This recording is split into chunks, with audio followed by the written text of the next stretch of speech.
Halo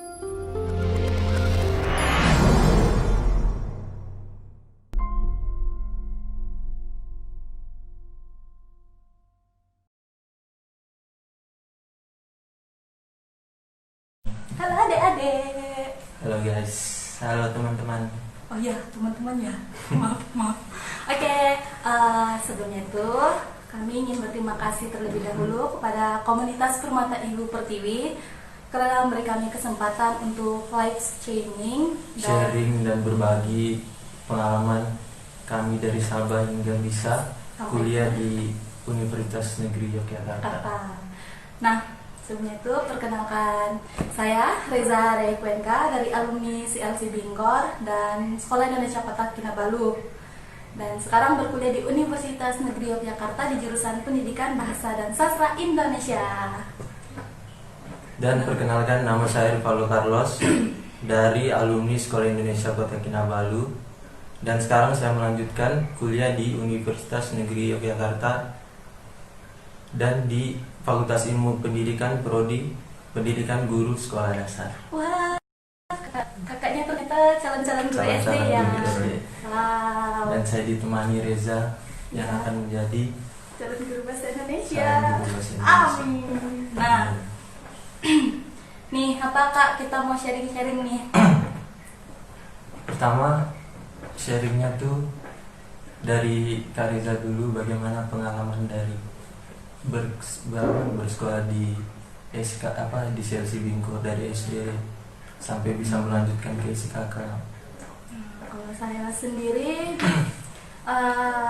kalau bilang dari SD itu sebenarnya sekolahnya itu nggak tetap ya, berpindah-pindah.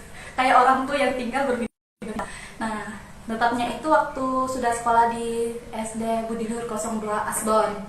Nah, di situ saya bersekolah di sekolah itu fasilitasnya ya lumayan lah, nggak terlalu gimana ya mau ngomongnya, Nggak terlalu memfasilitasi. Iya, nggak terlalu memfasilitasi ya, tapi cukupnya tuh gurunya ada, gurunya juga memperhatiin kami siswa-siswanya. Nah, setelah itu lanjut ke SMP-nya itu masih tetap di sana, masih tetap di sekolah itu cuma pindahnya TKB-nya, jadi aku pindahnya tuh di Bingkor karena SMP-nya itu cuma ada di Bingkor. Waktu itu di Keningau juga ada. Keningau tuh sama sih. Maaf ya, sama sih, cuma TKB-nya aja sama tempatnya aja beda. Nah, aku tuh pindah ke Bingkor, SMP di situ. Nah, disitulah bermula kehidupanku sebagai seorang seorang yang terpelajar. Iya benar. Ya bener aja. Nah, di situ ya gimana?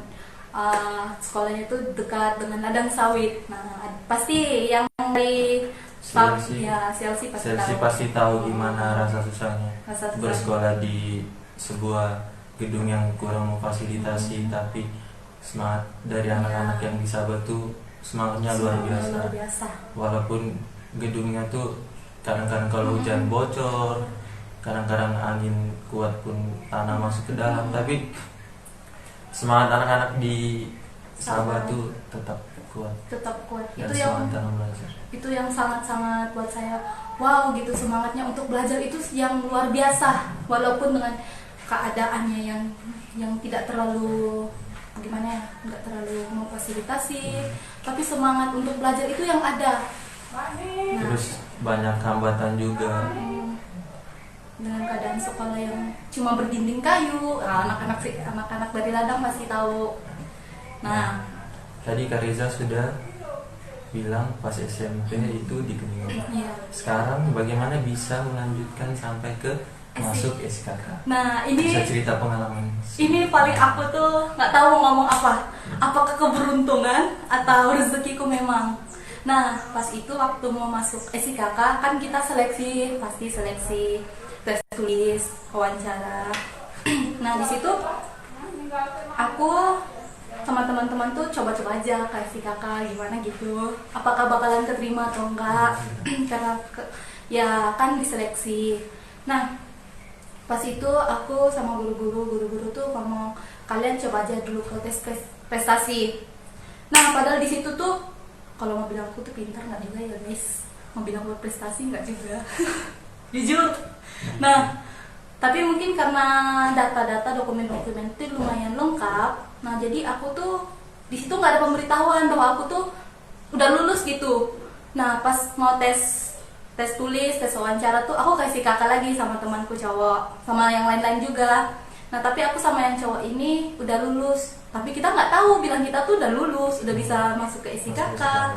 Nah pas kesana terus kita kan udah seleksi tuh namanya udah ditempel di pintu kan, yang tes hari ini siapa-siapa. Nah situ namaku nggak ada, nama teman-teman nggak ada. Kita tuh udah panik, kok nggak ada sih namanya aku sama dia nih. Kita udah panik gitu, udah siap-siap, malah udah siap pakai seragam, udah siap pokoknya, udah siap mau ikut tes. Nah sampai situ kok namaku nggak ada sih. Nah kita ke lobby nanya namanya aku sama guruku, karena di situ guruku dari CLC yang nganter kan. Iya, guru kami nganter ke sana, terus nanya kok namanya aku sama namanya temanku nggak ada. Terus gurunya bilang, terus gurunya cek ya, lah kami itu udah lulus. Ternyata bertiga dari situ lulus. Maaf ya, bertiga. Ternyata kami bertiga tuh udah lulus. Aku sama temanku, lulus? Kok bisa? Bingung kan? Lah kok bisa lulus padahal belum tes, belum apa. Terus ngomong kalian udah lulus pas seleksi dokumen gitu. Lah di situ aku kayak, apakah ini keberuntungan atau gimana gitu? Apakah rezekiku? Apakah itu rezekiku atau keberuntunganku? Kok bisa ya tiba-tiba masuk ke SIKK tanpa tes gitu langsung. Itu langsung cuma lulusnya itu karena tes dokumen. Nah sampai situ kaget. Nah karena kita udah lulus, kita ya bersyukur banget lah. Nah jadi kita pas itu bagi sokongan sama teman-teman yang akan tes, dan nggak nyangka di situ ternyata kita semua kalau nggak salah yang kesana yang tes itu lulus. Atau ada, kalau nggak salah sih mungkin ada salah satu yang nggak lulus dari temanku yang dari CLC itu. Oh jadi yang dari teman kalian itu melanjutkan ke Indonesia. Oke. Nah, jadi Kak Carlos sendiri nih, bagaimana sekolahnya di SIKK? Sebelum saya memberi cerita tentang saya bersekolah di Sekolah Indonesia Kota Kinabalu yang pertama, kayak tadi yang dibilang Kak Reza, sebelum masuk ke SIKK itu kan tidak percaya diri. Iya. Kadang-kadang kita tuh berpikir terlalu udahlah, aku takut pasti aku nggak keterima.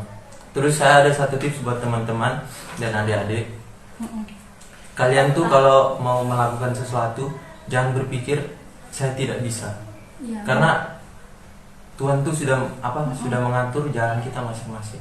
Jadi sepintarnya orang apapun, kalau memang betul bukan keberuntungan dia, pasti dia tidak akan terima. Betul. Jadi yang penting tuh kita harus belajar tekun, coba saja. Apa yang ada di depan tuh kita coba. Jangan pernah berasa minder, berasa sendiri tidak bisa. Terus yang paling penting tuh doa orang tua. Karena kedua orang tua tuh paling didengar sama Tuhan. Betul. Nah, jadi itu. Sama niat kalian kalau memang mau sekolah tuh luruskan niat kalian tuh mau sekolah. Itu yang paling utama. Sama itu juga sih yang doa orang tua, doa kalian. Yang paling utama juga niat. Kalau kalian tuh nggak punya niat mau sekolah, seberusaha apapun kalian tuh kadang nggak bisa. Akan goyang pasti. Karena kalau kita tuh niat banget mau sekolah, aku mau sekolah, aku mau belajar, aku mau bisa menjadi orang yang berpendidikan, bisa jadi orang sukses, bisa membagikan orang tua. Percaya deh, Tuhan pasti meluruskan semuanya. Betul, Tuhan pasti meluruskan. Nah, sekarang kita lanjut dengan kehidupan Kak Carlos nih selama SD, SMP, dan SMA. Jadi pertama saya tuh sekolahnya di Grace Center. Jadi Grace Center tuh itu kayak sekolah agama Katolik kayak gitu. Terus pertama itu saya sekolah di situ. Pelajarannya pun masih belajar tentang pelajaran Malaysia. Jadi belum tahu pelajaran Indonesia itu kayak gimana. Pertamanya di situ. Terus pas mau masuk pas itu SIKK dibuka tahun 2008 diresmikan. Dan dibangun di situ, bangunannya masih disewa di Alam Serat. Kalau teman-teman yang alumni atau adik-adik tingkat kelas 11 12 pasti tahu Alam Serat di mana. Jadi pertamanya tuh saya tes ke situ. Ibu saya bilang coba aja. Terus saya bilang, "Bu, bagaimana saya mau bisa coba, Bu?" pelajarannya juga beda sama apa yang saya belajar, benar kan? Benar, beda banget. Pelajaran mereka sama Indonesia beda banget. Jadi saya coba. Jadi pertama itu coba disuruh ngitung 1 tambah 1, 1 kurang 1, terus 10 tambah 5. Terus pas itu saya lulus dimasukkan di kelas 2. Jadi kelas 2 tuh pas itu ibu saya tuh tiap hari 1 minggu tuh ke sekolah. Pasti ibu saya tuh nemenin saya, kadang-kadang berdiri di jendela. Jadi saya tuh sambil belajar, nggak belajar liatin di jendela aja. Masih ada nggak ibu saya? Pasti kalau ibu saya tidak menampakkan wajahnya, pasti saya nangis. Nah dari situ berjalan seiring waktu, sudah mulai mendapatkan teman-teman. Terus pas saya di SD itu saya sering ikut paduan suara. Jadi pas saya di SD itu saya sering banget ikut paduan suara. Terus kalau ada kunjungan dari luar kayak menteri gitu, terus kayak tamu-tamu dari luar. Terus saya pernah paduan suara tuh pas itu kan diseleksi dulu. Terus paduan suara tuh di depan Sultan Hamengkubuwono ke-9. Nah itu prestasi saya yang pertama. Pas ya teman-teman, depan Sri Sultan loh. Depan Sri Sultan. Seperti mana teman-teman tahu, kita kalau mau ketemu dengan orang-orang besar kan nggak mungkin langsung datangkan ke tempatnya, harus ada prosedur dulu. Terus pas itu tes masuk ke SMP. Nah tes masuk SMP ini SKK dulu tuh ada SMP reguler sama SMP terbuka. Jadi teman-teman pas tes tuh saya tuh pikirnya udahlah, saya pasti masuk yang SMP terbuka. Karena nakal juga kan, malas belajar. Terus pas mau masuk ke SMP, pas udah lulus tuh ternyata nama saya ada dari kesekian banyak cowok teman-teman saya tuh semua masuk SMP terbuka. Terus ada juga teman-teman saya nangis, sampai ada yang mau pulang kampung karena nggak mau melanjutkan sekolah karena SMP terbuka. Terus saya rangkul lagi, saya bilang lagi nggak usah merasa rendah. Maupun kamu terbuka seri reguler, tapi tetap pelajaran yang kita dapat tuh tetap sama, ilmu tetap yang kita dapat tuh tetap sama. Tidak mungkin kalau kamu terbuka saya reguler terus dibanding-bandingkan, tidak, kita masih ada sekali. Terus di situ pas SMP saya sudah mulai mengikuti sepak bola. Terus wakilin sekolah juga, juara 3. Terus padus juga masih ikut. Terus pas itu ini tes masuk SMA. Nah tes masuk SMA pertamanya nih, ini ya guys, saya punya cerita satu yang benar-benar ini benar-benar sedih, senang juga. Terus saya tuh sebenarnya dulu tuh anak besuan juga. Pas ya jadi pas SMP tuh saya ikut tes besuannya Kak Riza. Jadi nah gimana dari tes besuan itu tiba-tiba ke isi kakak Nah lagi nih? ini yang mau diceritakan. Nah. Jadi saya tuh tes besuan kan. Jadi pas tes tuh saya bilang sama ibu saya, Bu, siapkah saya pergi jauh dengan umur yang tahu lah, masih SMP ini kan masih belum biasa jauh dari orang tua. Kadang-kadang baju sendiri pun gak bisa cuci, masak juga gak bisa. Jadi saya tanya sama ibu saya, Bu, bisa enggak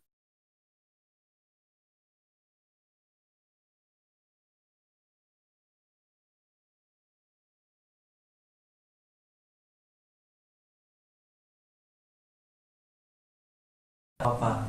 Ibu saya tuh, saya kalau ada sesuatu yang saya ingin lakukan tuh pasti saya bilang ibu saya yang pertama. Enggak saya lomba atau saya ragu, ibu besok saya mau ujian, saya takut nilai saya dapat misalnya matematika dapat 0, dapat 40, pasti ibu saya bilang gak apa-apa Los, doa ibu tuh selalu mengiringi kamu. Betul. Mungkin dengan doa ibu terus doa ibu sampaikan kepada Tuhan memberi keajaiban kepada kamu. Mungkin soal-soal yang kamu tidak bisa jawab pasti akan terjawab. Terus pas itu tes malam. Tesnya tuh dari pagi sampai sore. Banyak tes, tes psikologi, terus tes agama, terus tes kayak soal-soal campur lah IPA IPS kayak gitu. Terus malamnya tuh kan guru-guru dari SKK sama yang dari CLC yang tes untuk anak-anak besuan tuh bilang, kalian kalau mau pulang nggak apa-apa, tapi kalau mau nunggu juga nggak apa-apa. Jadi saya tuh saking takutnya, pikirnya tuh ya pikirnya Kareza ya pesimis tuh loh. Jadi udah takut, pasti gagal. Terus saya telepon ibu saya, Bu, saya sudah selesai tes, terima kasih untuk doanya. Terus saya bilang mau saya terima nggak keterima, yang pentingnya sudah berusaha. Terus tahu ibu saya jawab apa guys? Ibu saya cuma nangis. Ibu saya bilang nggak apa-apa, yang penting kamu sudah usaha. Itu ibu saya nangis tuh, saya bener-bener ini ibu saya udah nangis. Kalau saya gagal bagaimana ya perasaan? Terus saya berdoa aja. Pas itu malam kan, jadi pas malam tuh saking takutnya nunggu pengumuman, main bola dulu, main bola di lapangan futsal. Lapangan futsal SIKK. Terus pas itu pas main bola tuh kepikiran lagi, terus tidur di kelas sambil mainan HP dengan lagu. Terus saya pikirnya tuh, wah nggak bisa tidur guys, nggak bisa tidur, benar kayaknya nggak bisa tidur. Pasti kepikiran terus. Terus pas itu ada satu teman, dia ini sudah akrab banget sama guru. Terus gurunya tuh bilang, kamu udah lulus.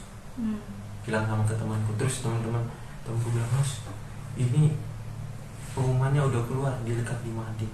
Wah guys, itu aku sambil turun tangga, kan di lantai 2 kan, sambil turun tangga jalan ke Mading tuh, napasku tuh udah tahan banget, udah nggak bisa napas. Terus pas itu saya masuk lihat ke Mading, lihat cari, ternyata guys nama saya ada. Senang banget sih keterima beasiswa, bener kan Kak Reza? Senang. Terus pas saya keterima tuh saya telepon ibu, saya sudah keterima. Terus sekarang prosedur selanjutnya kita siapkan berkas, siapkan uang tiket. Nah ini guys, sudah siapkan uang tiket nih. Terus pas mau jalan, ada 3 hari saya terakhir sama ibu saya, sama keluarga. Jadi saya tuh nangis, nggak berani jalan di rumah aja. Bu, 2 hari lagi saya mau jalan. Saya bener guys, saya tuh saudara saya ada 7, dan semuanya cewek, dan cuma saya yang cowok. Jadi saya tuh anak yang paling manja. Saya balik ke rumah lebih jam 6 aja pasti dicari. Tapi kalau adik-adik saya yang lain tuh nggak apa, ibu saya nggak cari. Kalau saya pasti dicari karena ibu tuh bener. Dia yang cowok loh. Iya, padahal saya yang cowok di telepon. Terus pas itu udah mau berangkat, terus bener guys, saya tuh pertama kali naik pesawat, terus nggak tahu boarding pas mau gimana, terus mau masuk tuh kayak gimana. Terus pas pertama guys, situ berangkatnya sama guru-guru SIKK, karena guru-guru SIKK tuh mau liburan kalau nggak salah, karena sebelum masuk sekolah tuh liburan tuh, jadi kesananya awal. Jadi pas sampai ke sana tuh saya tuh keterima beasiswa di Malang, SMA Bakti Luhur. Jadi SMA Bakti Luhur nih guys, itu kayak sekolah Katolik begitu, jadi sekolah agama. Jadi emang bener-bener peraturannya tuh ketat, bangunnya awal. Terus pas saya ke sana tuh, saya bukannya nggak siap untuk melanjutkan di Bakti Luhur, tapi gimana ya, saya masih merasa kenapa ya saya bisa keterima di sini. Jadi saya tuh nggak nyangka tuh bagaimana bisa keterima, terus saya tidak sesuai dengan peraturannya. Maksudnya belum terbiasa. Jadi di sana tuh bisa pegang HP pas hari liburan, kayak Natal. Kalau hari besar Katolik itu Natal, Paskah. Nah itu guys baru bisa pegang HP. Jadi pas itu saya nangis aja, telepon bu mau pulang.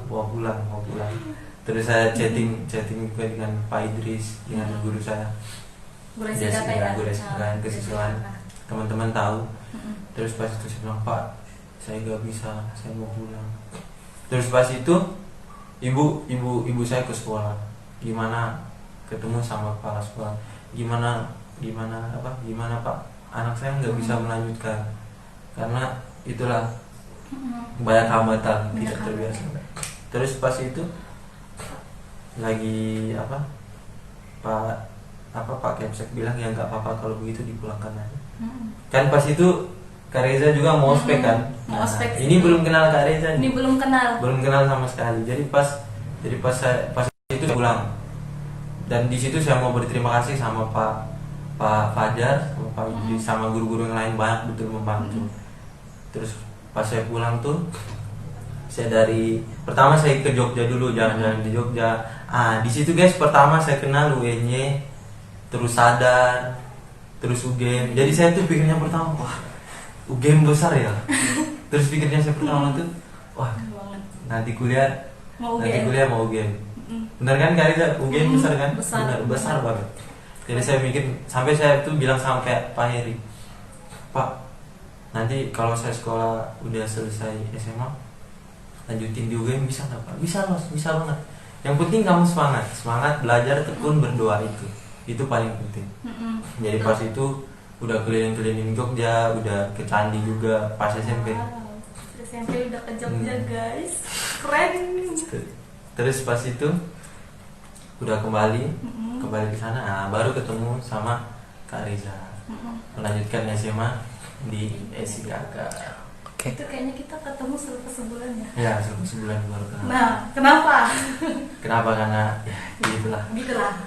Selanjutnya adalah siapa sih yang sudah berhasil merubah mindset kalian sehingga kalian pengen sekolah, pengen lanjut sekolah di Indonesia, bahkan bisa masuk di universitas terbaik di Indonesia? Oke. Pertama, dari saya dulu. Harus saja dulu. Jadi pertanyaan itu mengubah mindset ya teman-teman. Dengan apa? Mungkin ada guru yang berkesan di SIKK yang sudah. Jadi kalau menurut saya pribadi itu yang pertama, dorongan paling kuat tuh dari ibu saya.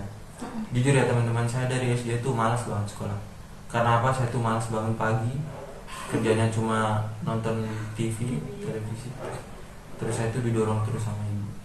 Terus yang kedua tuh saya berpikir ya, ibu sama ayah saya tuh pernah bilang, ketika saya tidak melanjutkan sekolah, apakah orang tua tuh bisa merubah gitu loh? Apakah saya bisa merubah diri saya nanti untuk ke depan? Terus ibu saya tuh pernah bilang begini, Los, kalau kamu berjaya itu bukan untuk saya, bukan untuk bapak, tetapi untuk dirimu sendiri. Betul. Jadi itu yang betul-betul mengubah mindset saya. Terus pas saya di sekolah itu banyak sekali guru-guru.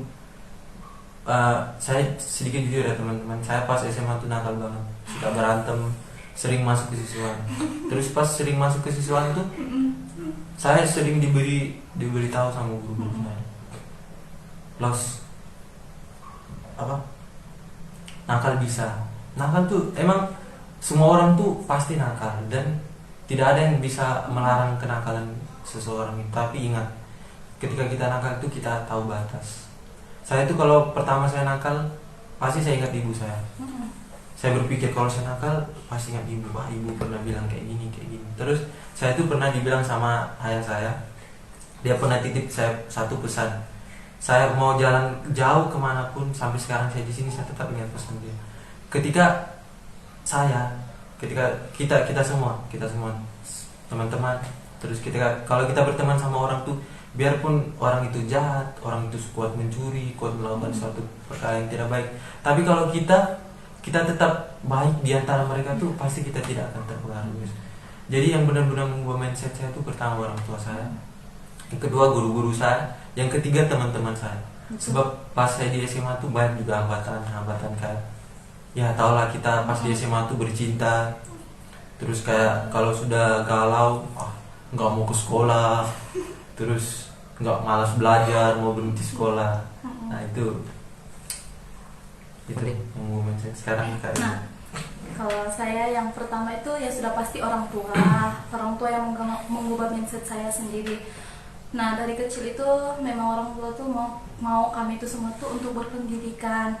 Orang tua tuh, siapa di dunia ini orang tua yang nggak mau anaknya tuh nggak bersekolah? Pasti semua orang tua tuh mau anaknya tuh bersekolah. Nah, jadi orang tua tuh, selagi orang tua tuh ngomong, selagi mama masih mampu sama bapak masih mampu bagi kamu sekolah yang bagus. Nah, jadi aku tuh mulai situ, iya ya, orang tua tuh udah kerja panas-panas, ini lagi kalau kita tuh ikut mereka ya, kayak mereka ke kebun atau kemana kita ngikut, terus coba perhatiin orang tuamu. lah panas terik gini masih sanggup ya, masih sanggup di bawah matahari, padahal kita ya udah kalau udah baru sejam aja di bawah matahari Langsung ngeluh, ih panas banget sih. Iya. Nah tapi orang tua kayak dari situ aku langsung ubah, aku langsung pikir aku nggak mau kedepannya aku nggak mau orang tuaku seperti ini lagi. Aku mau orang tuaku tuh ya kayak bos lah, duduk-duduk aja, jadi aku yang kerja gitu. Nah di situ ngubah banget mindsetku. Aku harus berjuang untuk mendapatkan pendidikan karena aku juga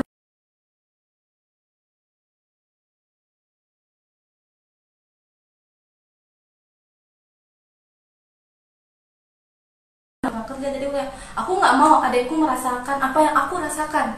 Jadi aku ubah mindsetku, aku harus sekolah, aku harus belajar, aku harus bisa membahagiakan adik-adikku, bisa biar adikku tuh berpendidikan.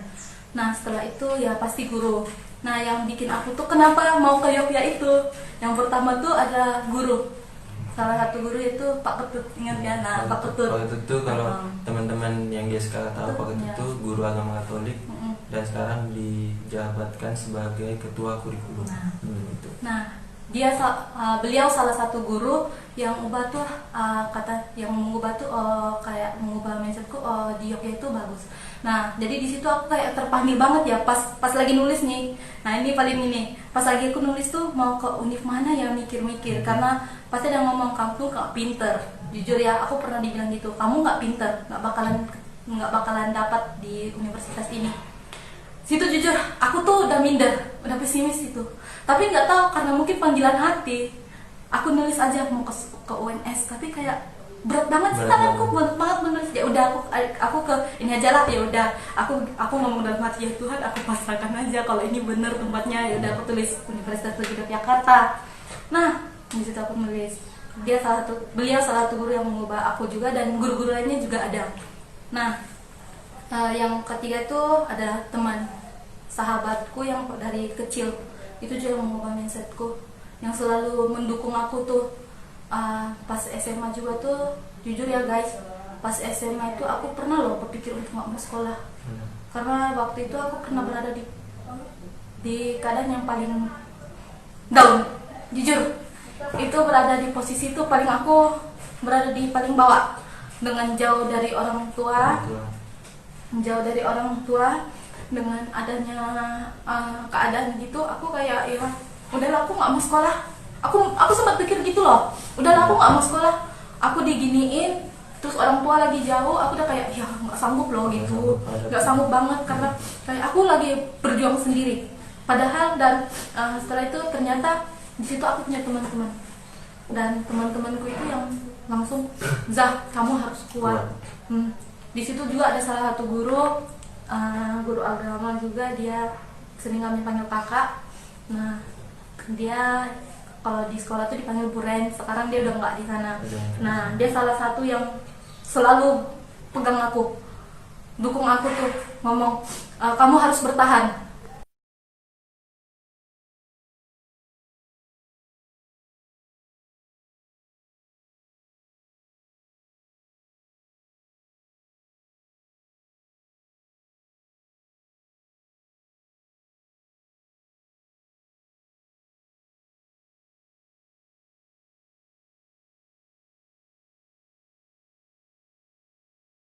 Gak mau ke sekolah lagi, dan itu malamnya tuh mereka kan, aku udah bilang aku gak mau ke sekolah besoknya.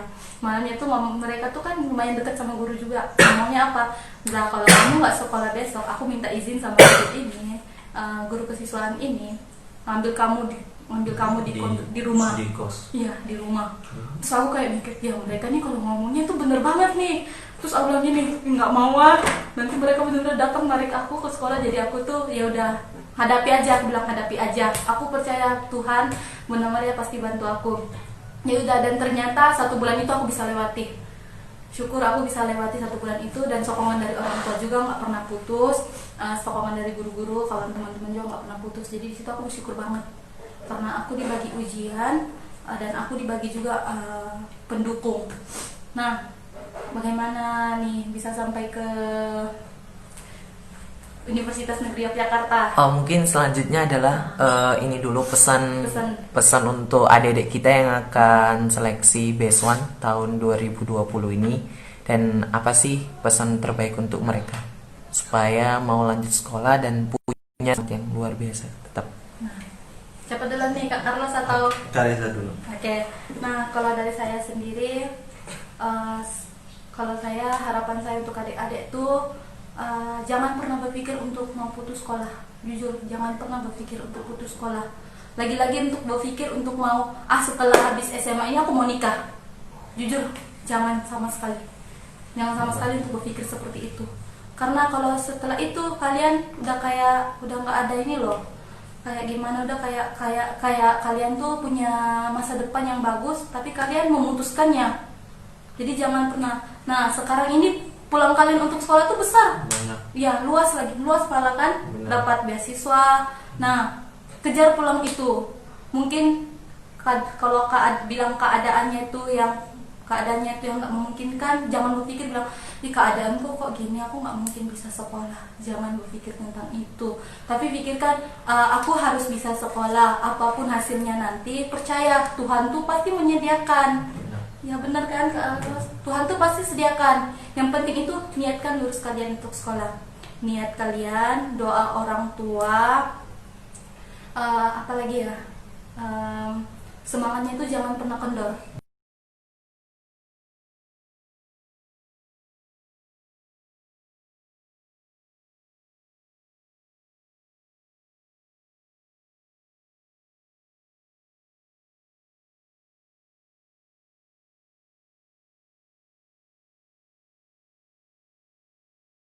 Dari Kak Carlos tambahan. Jadi pesan saya untuk adik-adik yang besuan tuh, yang pertama tuh jangan kita mencari semangat dari orang lain. Betul. Yang pertama tuh kita menyemangati diri kita sendiri. Kalau kita minta semangat dari orang lain tapi dari diri kita tuh tidak berusaha, sama aja dengan kosong, nol. Yang kedua tuh minta doa dari orang tua, apalagi doa dari seorang ibu, teman-teman. Ya, betul. Betul. Saya tuh pengalaman dari dulu sampai saya bisa mengingatkan kaki di Jogja tuh itu karena ibu dan Tuhan. Benar, teman-teman. Karena menurut saya tuh bukan orang yang pintar, bukan orang yang pintar di dalam pelajaran. Teman-teman kalau yang satu sekolah dengan saya maupun Karisa, teman-teman bisa tahu. Kami tuh bukan orang pintar, tapi dengan mau usaha, dengan mau belajar, dengan mau bekerja sama dan berbaur sama orang lain, pasti kita akan dibantu sama Tuhan. Sama untuk adik-adik, jangan pernah semangatnya tuh pas di awal, pas udah keterima beasiswa, terus pas udah melanjutkan sekolah di Indonesia, jangan berpikir untuk saya tidak bisa, saya ingin kembali. Jangan. Kalian tuh masih punya banyak keluarga sini. Apalagi teman-teman yang adik-adik beasiswa, kalian tuh di seluruh Indonesia ini, bahkan dimanapun sudah ada kakak tingkat yang di berbagai univ. Jadi kalau ada masalah tuh tinggal disampaikan. Kalian punya susah apa, kami dan teman-teman lain akan tetap membantu. Karena ingat ya teman-teman, adik-adik semua, keberhasilan kalian tuh pas kalian sudah keterima beasiswa, udah melanjutkan sekolah, udah melanjutkan kuliah, itu akan membuat diri kalian naik dan akan menjadi kebanggaan orang-orang di sekitar kalian, bahkan orang tua kalian sendiri. Tahu gak guys, harapan saya tuh satu, pas saya melanjutkan kuliah di sini tuh, saya ingin pas nanti saya lulus, saya memakai toga dan ibu saya tuh berdiri dikelilingi sama orang-orang, dan ibu saya tuh bilang, itu anak saya sudah berjaya, anak saya udah pakai toga, udah terima itu guys. Itu benar-benar tetap menjadi pegangan di dalam diri kalian, tetap menjadi pegangan dalam pikiran kalian. Kalau kalian saya juga pas di sini tuh pernah menjadi sampai benar-benar sampai ke satu titik jenuh, benar-benar jatuh, benar-benar itulah ada masalah. Tapi saya berpikir lagi, saya punya teman-teman di sini, saya punya keluarga, saya tidak sendiri. Dan ketika saya lemah tuh saya telepon orang tua saya. Itu aja guys. Jangan pernah merasa sendiri dan pernah berasa putus asa. Oke, selanjutnya adalah mungkin bisa disampaikan nih harapannya ke depan untuk mungkin untuk diri pribadi, untuk sekolah yang ada, sekolah Indonesia yang ada di Sabah dan adik-adik kita kayak gitu. Mungkin harapan kalian sekaligus juga. Kak Carlos duluan. Pertama untuk harapan adik-adik yang bersekolah di Sabah ya, yang di Sabah. Harapan saya itu kalian semua jangan pernah putus asa, selalu semangat sekolah walaupun keadaan sekolahnya tuh enggak memfasilitasi, tapi yang penting itu semangat. Karena apa guys? Kita tuh pasti akan merasakan susah dulu. Susah banget. Susah. Pasti semua orang tuh pasti merasakan ada titik susah. Habis kita sudah menjalani titik susah dan semua rintangan tuh pasti kita akan mendapatkan suatu peluang dan suatu kejayaan. Dan di situ benar-benar kalian tahu itulah kejayaan dan titik peluh kalian sendiri dalam semangat itu. Jadi saya minta kepada adik-adik yang di Sabah, seluruh Sabah lah, buat sekolah Indonesia juga yang di seluruh Sabah, tetap semangat melanjutkan sekolah. Masih banyak peluang yang ada, beasiswa atau beasiswa yang lain tuh kejar, ambil, jangan pernah sia-siakan peluang. Betul. Ketika kalian sia-siakan peluang kedua tuh tidak akan datang lagi. Dan pasti kalian akan merasa menyesal. Karena kebanyakan orang tuh menyesalnya datang kemudian. Jadi jangan pernah merasakan menyesal tuh datang kemudian. Jadi benar-benar persiapkan diri. Coba aja. Terus kalau harapan buat diri saya sendiri tuh, harapan buat diri saya ingin saya tetap semangat kuliah bersama Kariza juga dan anak-anak TKI yang berada di Jogja, apalagi PIP. Kami tetap semangat di sini dan membentuk satu keluarga, untuk satu komunitas, dan tetap semangat kuliah. Dan saya ingin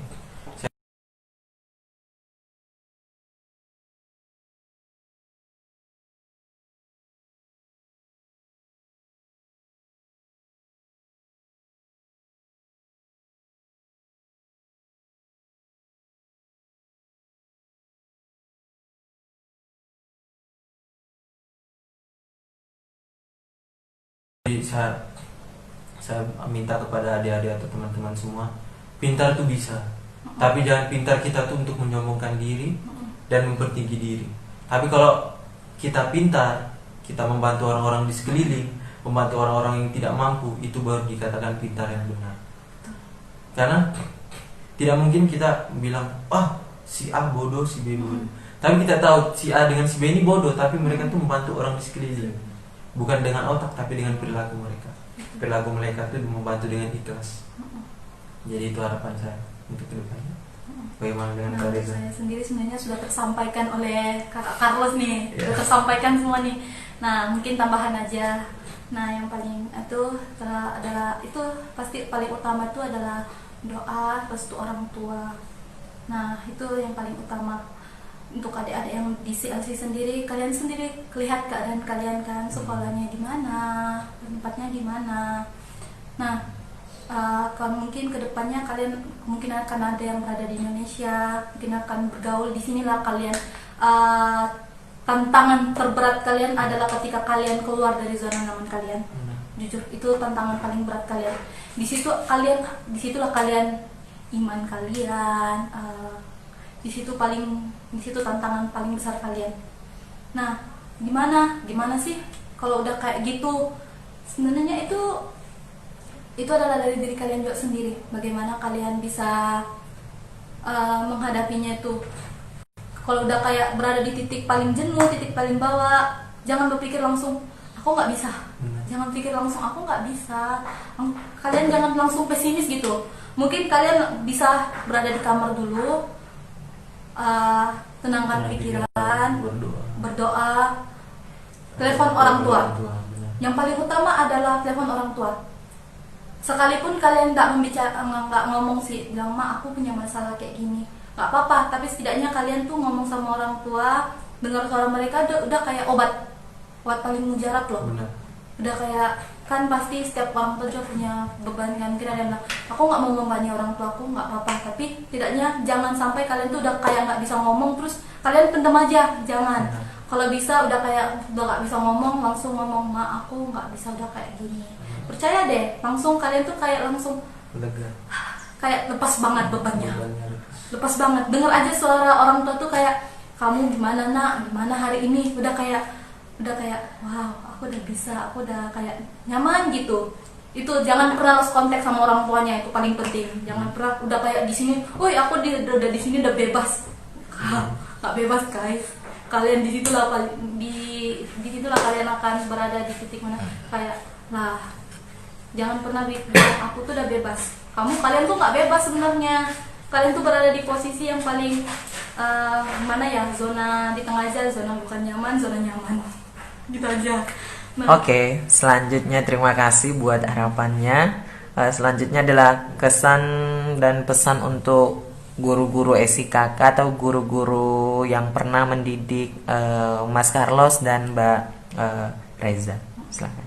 siapa dulu? Dari Oke. Mbak Rina. Nah, kalau dari saya tuh saya sangat berterima kasih sama guru-guru dari CLC maupun guru SIKK. Nah, terutama guru-guru CLC yang banyak banget membuka mindset saya. Bagaimana menjadi seorang anak yang mandiri, bagaimana menjadi seorang yang bertanggung jawab. Di situ posisinya itu saya diubah banget mindset saya. Nah, di SIKK juga di situ banyak banget mengubah mindset saya bagaimana menjadi seorang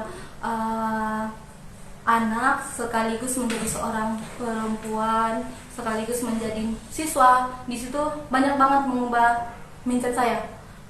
Jadi kalian jangan pernah merasa saya nggak bisa, karena kalian tuh sebenarnya bisa, cuma kalian tuh yang ngomongin, kalian yang menyimpan di memori kecil kalian bilang saya nggak bisa, padahal kalian tuh bisa. Gitu aja. Saya tuh sangat bersyukur karena dipertemukan dengan guru-guru CLC, guru-guru SIKK, karena dari situ saya banyak belajar bagaimana menghadapi kedepannya itu harus bagaimana.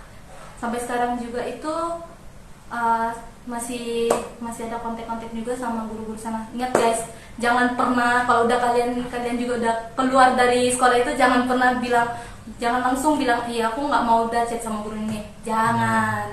Kalian jangan pernah lost kontak sama guru-gurunya. Ingat itu. Sudah. Oke, mantap kan. Sekarang lanjut dengan saya.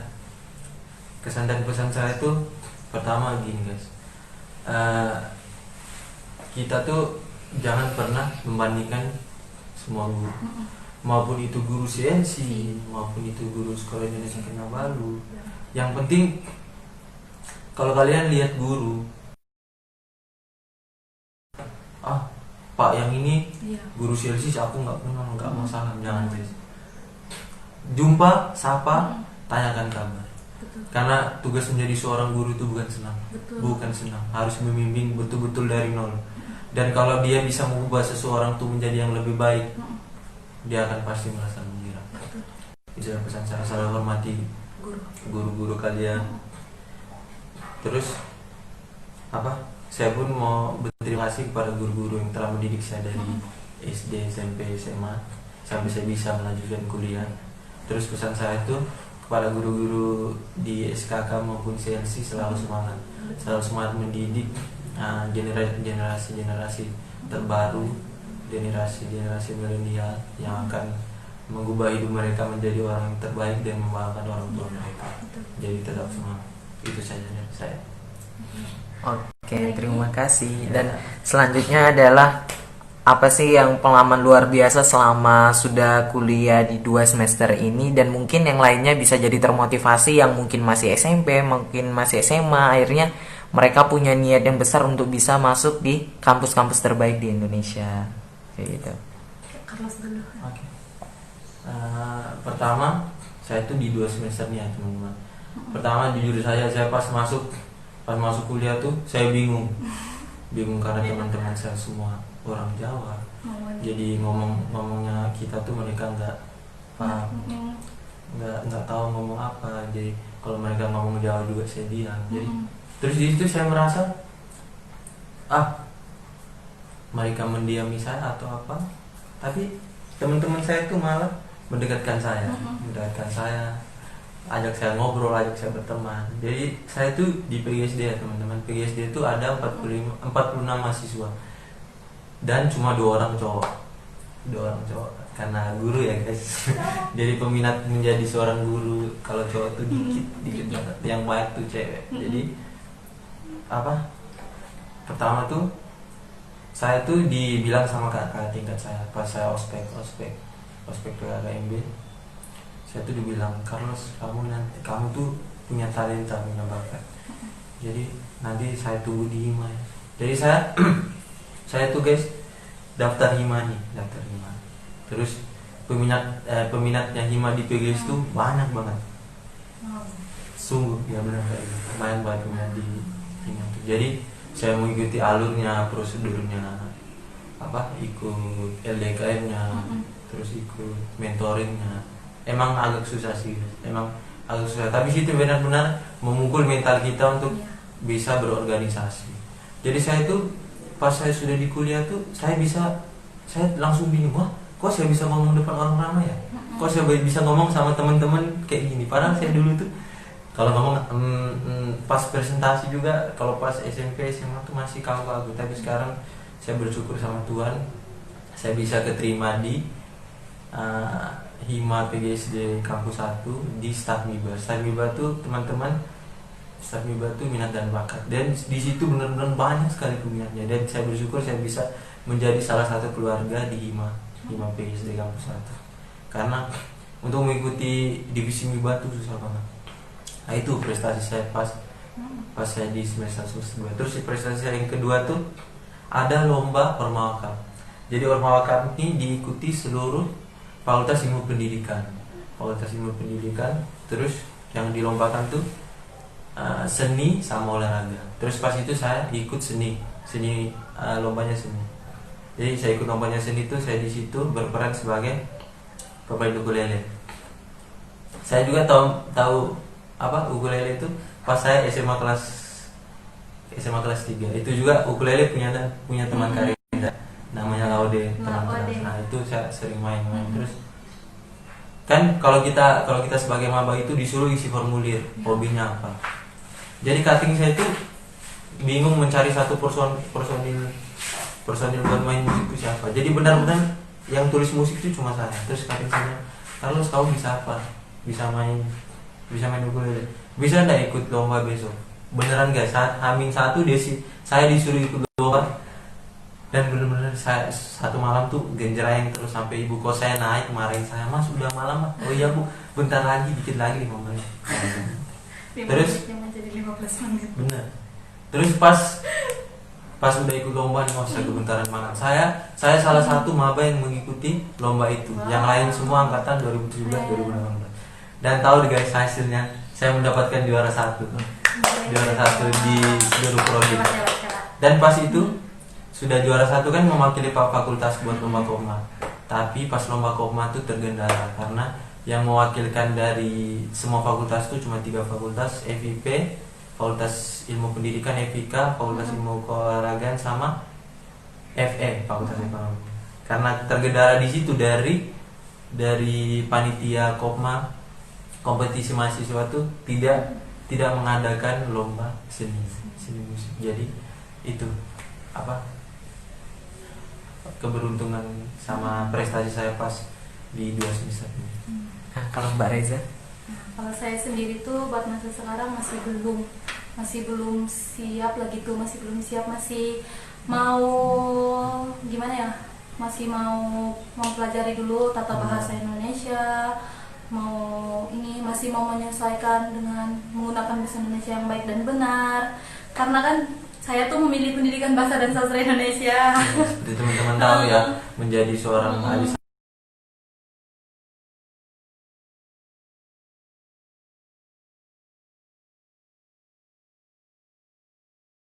masih harus waspada dan hati-hati.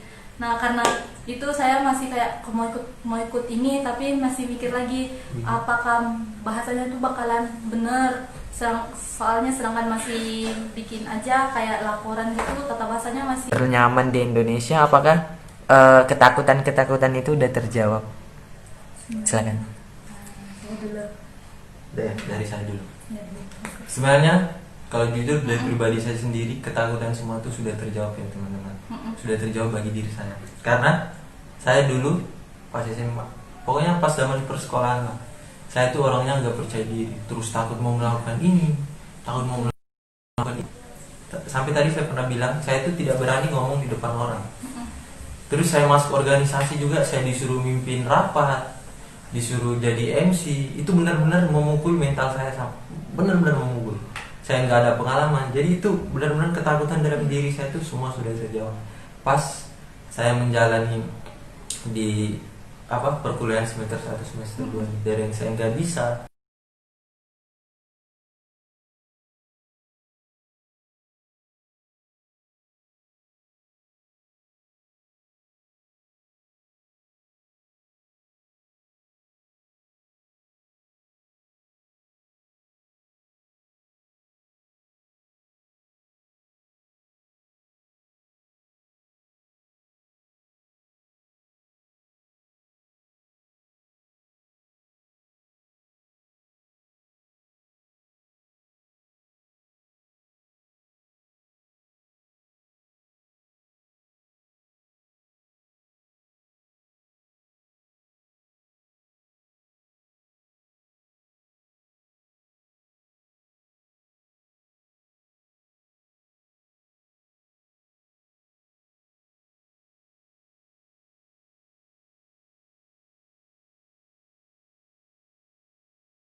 Mau ke sana. Karena ya masih gitu lah kan, masih namanya mau ke sana. Aku kan memang sama orang tua tuh suka bercanda dan suka bermain bercanda. Kadang ya mama doain aja, terus mama bilang ya aja. Kita kan suka main bercanda-canda. Nah, sekali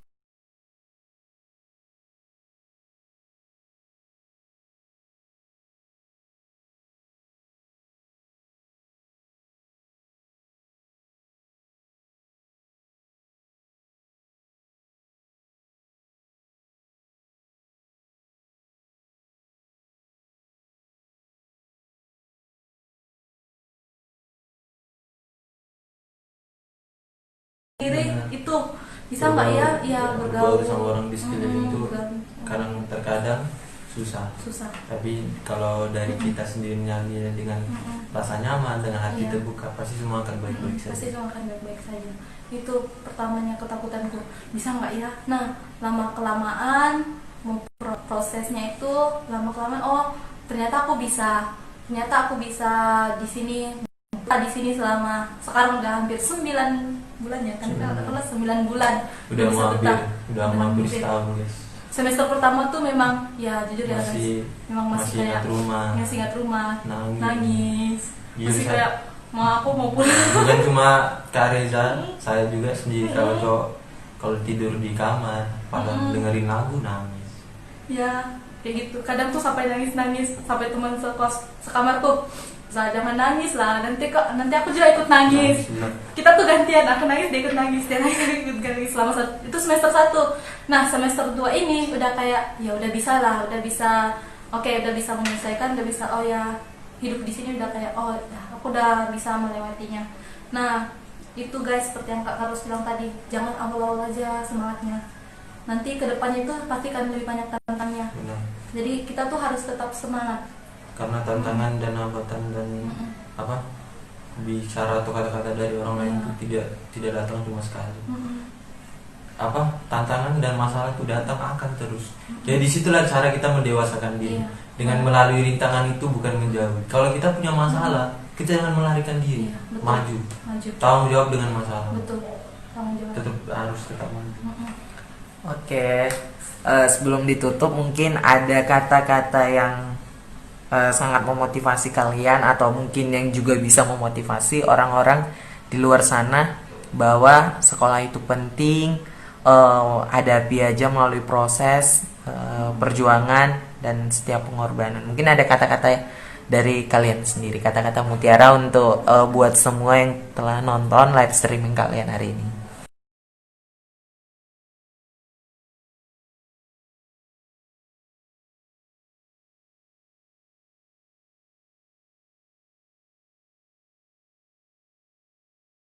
Aku pegang sampai sekarang itu pertama tuh aku mendapat waktu aku down waktu SMA itu, waktu aku berada di posisi paling bawah itu, terus tiba-tiba langsung nggak tahu gimana, tiba-tiba langsung kepikiran semua akan indah pada waktunya. Itu yang aku pegang sampai sekarang. Apapun masalahnya, apapun yang kita hadapi, semua akan indah pada waktunya. Saat ini kalian ujian tes, percaya deh, kalau kalian punya niat yang baik, niat kalian tuh lurus, doa kalian tuh ikhlas, nah percaya deh, kalian tuh pasti berada di tempat yang kalian inginkan. Tapi ketika kalian niatnya masih ragu-ragu, doanya masih kayak gimana gitu, kayak masih masih niatnya masih doanya masih belum ikhlas, pasti ya gitu, pasti belum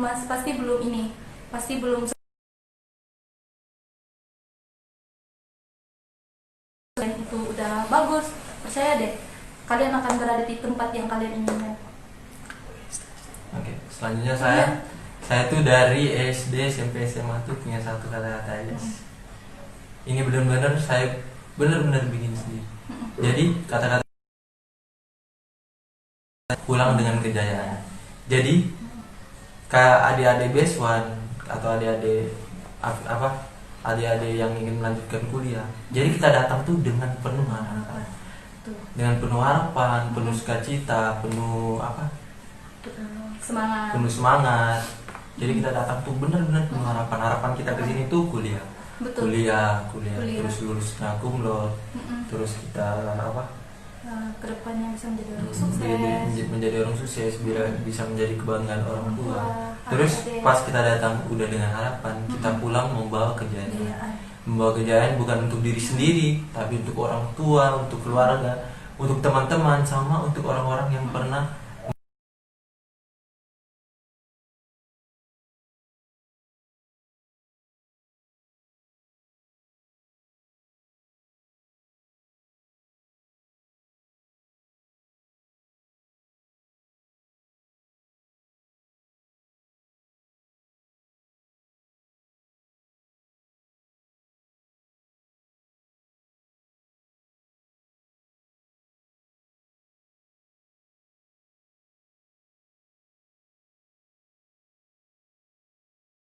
dengerin kata-kata ya, langsung terus maju. Jadi itu kata-kata saya, ingat ya teman-teman, dicatat betul-betul, dipajang di kamar yang besar. Datang dengan harapan, pulang dengan kejayaan. Dan jangan lupa punya karya indah pada waktunya. Nah guys, Jadi sekian dari kami, dan semoga apa yang bisa saya dengan Mbak Reza yang kami saya sampaikan itu bisa bermanfaat kepada teman-teman maupun adik-adik, dan semoga bermanfaat untuk orang di sekitar. Ketika kalian mendapat ilmu dari kami, nggak apa-apa, kalian sebar lagi dengan orang-orang yang di aja. Jadi begitu ya, terima kasih. Nah guys, kami juga nih meminta maaf kalau ada kesalahan kata yang nggak sopan gitu, atau gimana yang nggak baik, nggak berkenan di hati teman-teman atau adik-adik tuh, mohon dimaafkan.